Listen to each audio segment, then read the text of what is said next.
देखा जाए तो चिट्ठी की सियासत भारतीय राजनीति में काफी पुरानी है।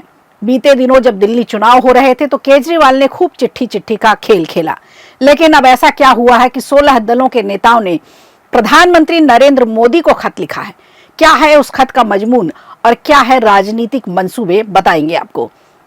वहीं दूसरी तरफ बंगाल की ममता सरकार के कारनामे लगातार निशाने पर हैं। अब आतंकवाद के लिए कैसे कोलकाता फाइनेंशियल ट्रांजैक्शन हब बनता जा रहा है, एक नजर इस पर भी। इसके अलावा विदेश में हिंदुत्व की अलख जगाने बाबा बागेश्वर पंडित धीरेन्द्र शास्त्री अब 3 देशों की यात्रा पे निकलने वाले हैं। बाबा बागेश्वर ने एक बड़ी घोषणा भी की है। वो कहाँ कथा करने वाले हैं, पदयात्रा निकालने वाले हैं। अब क्या है कृष्ण धीरेन्द्र शास्त्री की, इसके पीछे क्या है उद्देश्य, और ये सब आज के शो में हम आपको बताएंगे। नमस्कार, खबर प्रधान शो देख रहे हैं आप और मैं हूं संगीता श्रीवास्तव।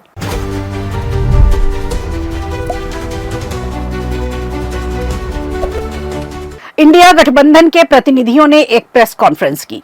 इस दौरान उन्होंने पहलगाम हमला, सीज फायर और ट्रंप की बयानबाजी जैसे सभी राष्ट्रीय और अंतर्राष्ट्रीय मुद्दे को लेकर प्रधानमंत्री नरेंद्र मोदी से विशेष सत्र बुलाने की मांग की है, जिसे लेकर सांसद डेरेक ओब्रियन ने जानकारी साझा करते हुए बताया कि 16 दलों के सांसद ने प्रधानमंत्री को खत लिखा है। इसी दौरान आम आदमी पार्टी ने 16 दलों से हटकर इसी मामले में अलग से प्रधानमंत्री को एक चिट्ठी लिखी है। उन्होंने आगे कहा है कि अगले 2-3 दिनों में संसद के विशेष सत्र के लिए विपक्षी दलों के बीच हस्ताक्षर अभियान भी शुरू किया जाएगा। वहीं दूसरी तरफ दीपेंद्र हुड्डा ने कहा है कि पहलगाम हमला, ऑपरेशन सिंदूर, सेना के शौर्य नमन के लिए ट्रंप की बयानबाजी पर उठ रहे सवालों को लेकर हमने संसद के विशेष सत्र की मांग की है। दुनिया को जानकारी दी जा रही है तो संसद को क्यों नहीं, ये उनका सवाल है। इस प्रेस कॉन्फ्रेंस में सवाल भी कई अलग अलग दागे गए। दरअसल राम गोपाल यादव ने बीजेपी पर सवाल दागते हुए कहा कि हमारी कूटनीति कैसी रही, कितने देश हमारे साथ आए।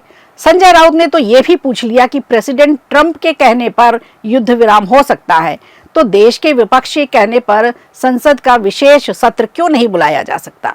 इधर मनोज झा भी कहते हैं कि अमेरिकी राष्ट्रपति सरपंच क्यों बन रहे हैं, देश इससे आहत है, उनको जवाब संसद ही देगी। टीएमसी सांसद डेरेक ओब्रायन ने यह भी कहा कि 16 पार्टियों ने प्रधानमंत्री को पत्र लिखकर संसद का विशेष सत्र बुलाने की मांग की है और पत्र में पुछ, उरी, राजौरी और संसद में स्वतंत्र चर्चा की बात कही है। अब आम आदमी पार्टी सीधे प्रधानमंत्री को खत लिखेगी। इंडिया गठबंधन की बैठक के बाद समाजवादी पार्टी के सांसद राम गोपाल यादव ने कहा कि हम जानना चाहते हैं कि किन देशों ने हमारा समर्थन किया इस युद्ध में।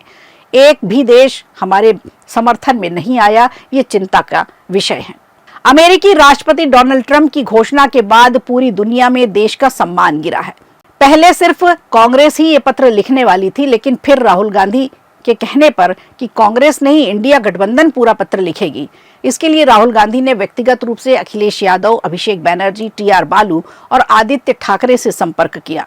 जहां एक तरफ कांग्रेस इस पत्र के लिए सबको इकट्ठा करने का दावा कर रही है, तो वहीं दूसरी तरफ टीएमसी क्लेम कर रही है कि उसने इसके लिए इनिशिएटिव लिया है।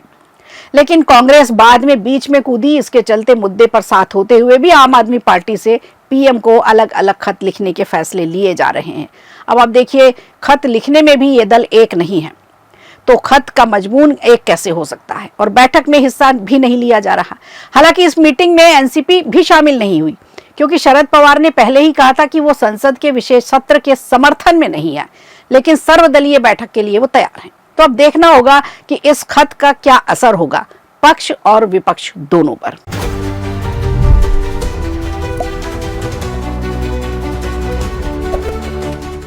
इधर पश्चिम बंगाल में ममता सरकार की किरकिरी हो रही है। एनआईए ने हाल ही में सीआरपीएफ के जवान मोतीराम जाटव को गिरफ्तार किया है, वो भी पाकिस्तान के लिए जासूसी करने के आरोप में, जिसकी पोस्टिंग पहलगाम में थी और हमले से चंद दिनों पहले ही उसका ट्रांसफर किया गया था।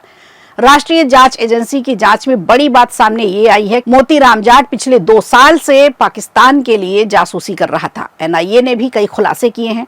एनआईए को जानकारी के आधार पर इस बात का खुलासा हुआ है कि आतंकवाद के लिए कोलकाता को आईएसआई ने वित्तीय लेन देन का सेंटर बना रखा था, क्योंकि यहीं से स्लीपर सेल के गुर्गों को सारी मदद भेजी जा रही थी। एजेंसी ने तो कोलकाता में कुछ खास जगहों को भी चिन्हित किया है, जहां से वित्तीय लेन देन किया गया। आरोपी मोतीराम जाट और पाकिस्तानी खुफिया अधिकारियों के बीच। दरअसल एनआईए को पहले ही संदेह था और लगातार निगरानी में लेकर सतर्कता बरती जा रही थी। जासूसी के लिए पाकिस्तान से पैसे भेजे गए। तो वहीं मोतीराम जाट को कुछ दिन पहले जासूसी के आरोप में दिल्ली से भी गिरफ्तार किया गया था। मोमिनपुर की एक दुकान पर एनआईए ने छापा मारा। तभी पता चला कि दुकान से मोतीराम जाट ने कई लेन देन किए थे। शक की सुई तब और तेज हो गई जब पता चला पहलगाम हमले से ठीक पहले एक लेन देन किया गया था। एजेंसी ने दुकान के मालिक को तलब किया। एजेंसी का कहना है कि मोतीराम जाट जानकारी साझा करने में एक अहम कड़ी साबित हो सकता है। एनआईए के अधिकारियों ने मोमिनपुर की दुकान से सीसीटीवी फुटेज भी इकट्ठे किए। दुकान में आने जाने वालों की जांच के लिए फुटेज का विश्लेषण भी किया जा रहा है। जाट के खाते में कई संदिग्ध लेन देन में 25 मार्च को 22,000 रुपए का लेन देन किया गया था। इसके बाद 13,500 रुपए, 15,000 और 5,000 रुपए के छोटे छोटे लेन देन भी किए गए थे। पैसे के स्रोत का पता लगाने की कोशिश की जा रही है। दरअसल जांच एजेंसी ने तोपसिया के एक होटल के कर्मचारी मोहम्मद वकील से भी पूछताछ की, जो पहले सेना में भर्ती था। सूत्रों ने बताया कि वकील और जाट के बीच उनके ई वॉलेट के जरिए कई लेन देन की जानकारी सामने आई है। तो एजेंसी को शक है कि जाट के पाकिस्तानी हैंडलर किसी बड़े लेन देन के संदेह को टालने के लिए कई स्रोतों से छोटी छोटी रकम भेज रहे थे। एनआईए इसकी पूरी जांच कर रही है और इसकी जांच के बाद ही पता चलेगा कि आखिर माजरा क्या है।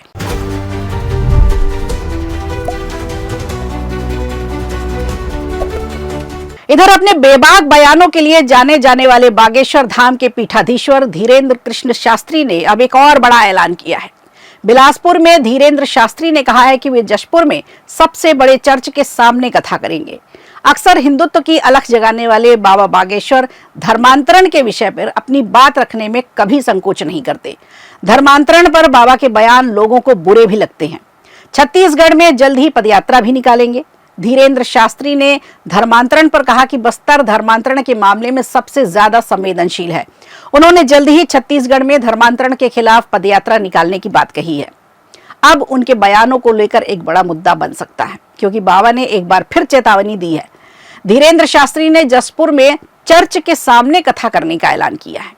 भगवा रंग में रंगा होगा ये पूरा भव्य आयोजन। तो दो टूक उन्होंने कहा कि भारत में सबसे ज्यादा धर्मांतरण का खतरा बस्तर से है। बाबा बागेश्वर सनातन धर्म का प्रचार करना चाहते हैं और इसके लिए वो 3 देशों की यात्रा भी कर रहे हैं और तीनों देश में हिंदुत्व की अलख जगाएंगे, धर्मांतरण के खिलाफ आवाज उठाएंगे। इसीलिए अब छत्तीसगढ़ में पहले जो पदयात्रा होने वाली है उसकी उन्होंने घोषणा की है। वे हिंदू राष्ट्र बनाने के लिए लंबे समय से हर राज्य के लोगों को एकजुट कर रहे हैं। उन्होंने कहा कि छत्तीसगढ़ की भूमि प्रभु श्री राम का ननिहाल है, इसीलिए ये हमारे लिए बेहद खास है। बागेश्वर बाबा धीरेन्द्र कृष्ण शास्त्री समय समय पर पदयात्रा निकालकर हिंदू जागरण करते रहते हैं। इसी तरह छत्तीसगढ़ में धर्मांतरण के खिलाफ भी वो अपनी आवाज उठा रहे हैं और लगातार उठाते रहते हैं। हिंदू राष्ट्र के समर्थन में लोगों को एकजुट करने की उनकी लगातार कोशिश जारी है।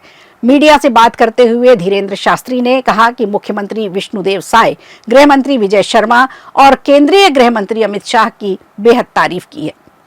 उन्होंने माओवाद के खिलाफ चलाए जा रहे अभियान की सराहना की।